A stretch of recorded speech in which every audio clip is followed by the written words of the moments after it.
First, I want to apologize for my bad English. I speak French and Spanish. I'm the author of a law about frontal labor. It is a concrete example of preventive policy in public health. What is the idea? This law began with the desire to find different ways to face the grave challenge that is currently affecting the health of millions of citizens in Chile, but in all the world. Increase the incidence of chronic disease, non-transmissible disease.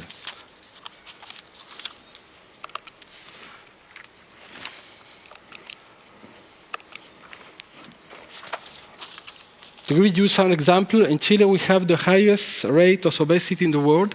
We have 26% of children who has obesity now, and 35% of the population are obese in Chile. We have one of the highest consumption of salty snack and sugary drinks.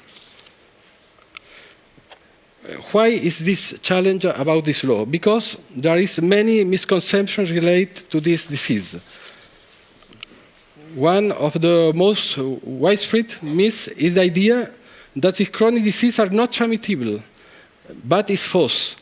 They are the most transmissible disease, and we must change this definition.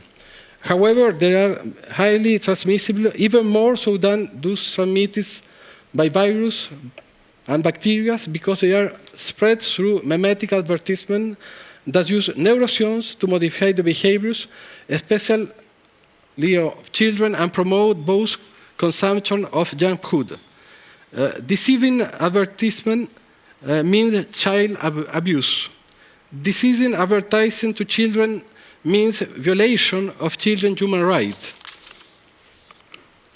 In Chile, children see 8,500 advertised per year to promote these food products. Related to this,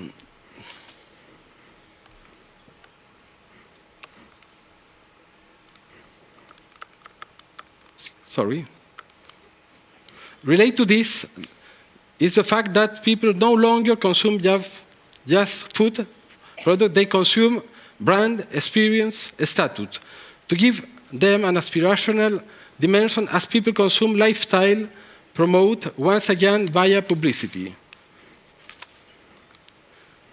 Due to their lack of nutritional value, this product should be not considered food, but rather junk.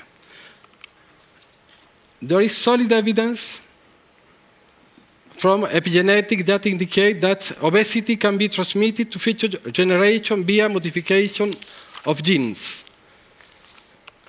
Junk food modify bacterial population. These bacteria determine the presence of disease each more common time due to poor diet, like disease like Alzheimer, Parkinson, and multiple sclerosis.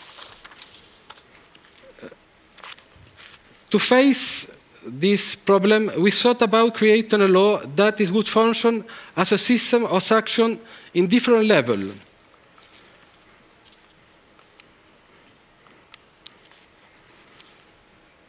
The first is to right to know. The real nutritional information of the product, to me, is a human right. To tackle this situation, we create this black stamp that everyone can understand, even from 6 years old. We came to this decision because of a study that we carry out with over 2,000 children. They told us that this was the best option, beating the original idea of the traffic light color. It's the reason because in Latin America, the industry proposes now the traffic light color.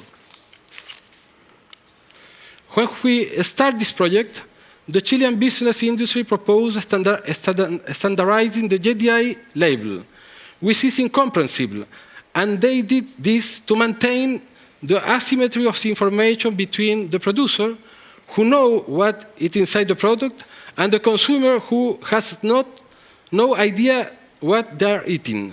If you don't know, you cannot take healthy decisions.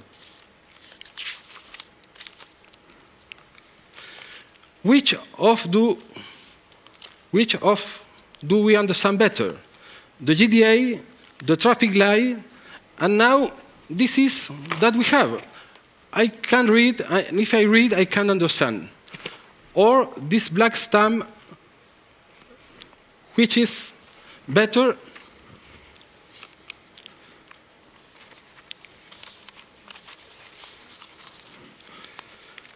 Given that the food products that are categorized as high in are not healthy.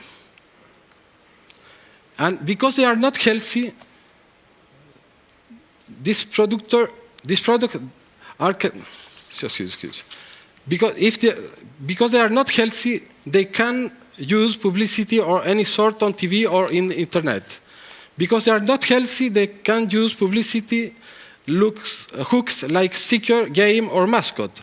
For example, this breakfast cereal in Chile does not have the Tony Tigers, or the Kinder Surprise is prohibited in Chile.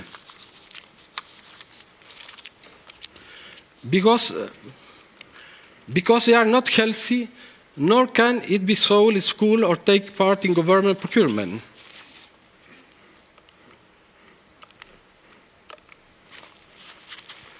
The law put four main axes: is the right to know, they can use publicity on TV or in internet, they can use a publicity hook, and product can be sold in school or take part in government procurement.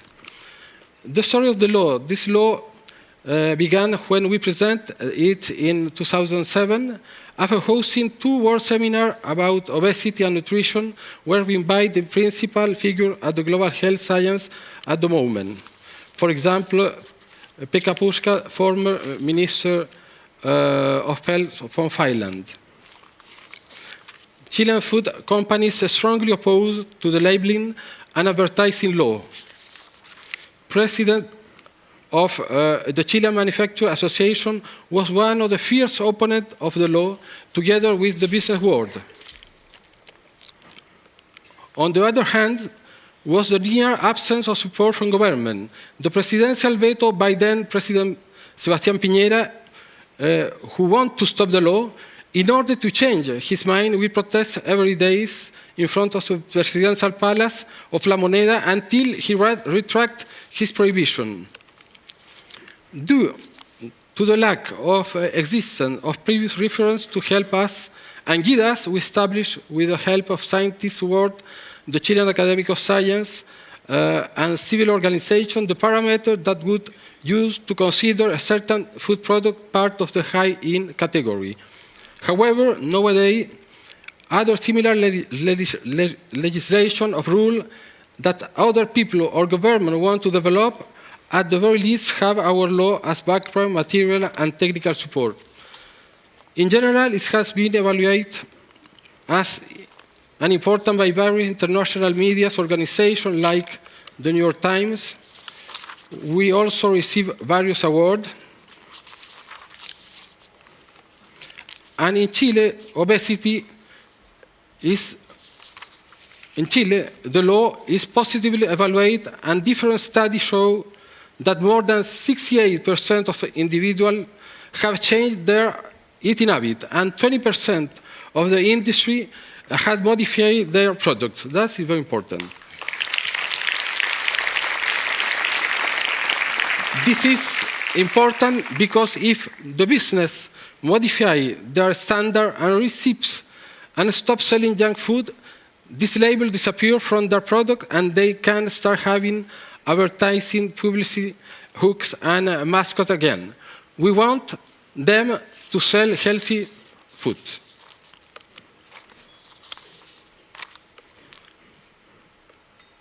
Now we are studying the application of taxes to food with nutrient harmful to health in Chile, or tax to food with the black stamp high in.